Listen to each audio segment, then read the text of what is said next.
Hi everyone, quick video today.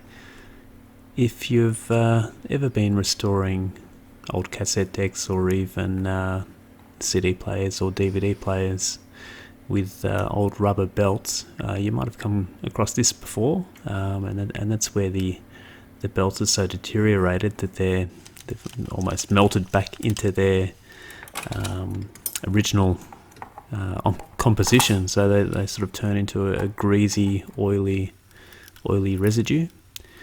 It's really sticky, gooey stuff that gets stuck to your fingers and is really difficult to clean.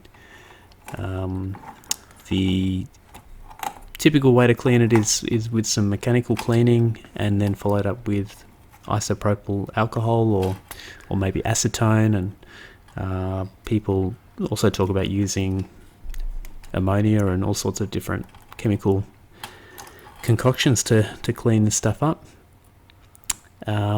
Just with my recent experience here, I found a really effective way to clean this up. I mean, first you try to remove as much as you can mechanically, but you can see it's just horrible, this stuff. It is just so goopy and sticky. If you were to clean it mechanically and with methylated spirits or something like that, it would take you a very long time. Whereas I found if you just throw it in the ultrasonic cleaner, this is just a really inexpensive jewelry cleaner, it just vaporizes it. I am using methylated spirits in the ultrasonic cleaner, which isn't really recommended. Of course, vapors can come off it, which are flammable. It heats up during the process, so just be extremely cautious using methylated spirits or IPA in your ultrasonic cleaner. But you can see here the results are amazing.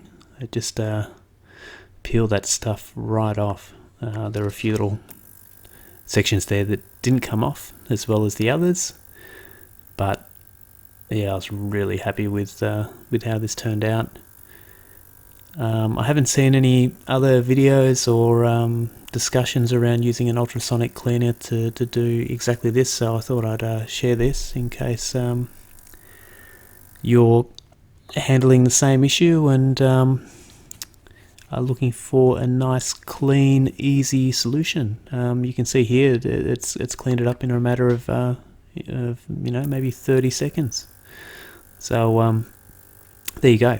Anyway, that's pretty much it.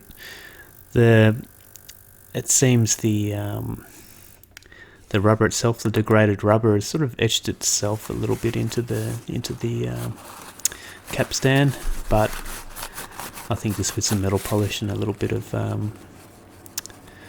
further cleanup, that'll come up like new. So yeah, once again, maybe there's something here useful for you, and we'll catch you next time.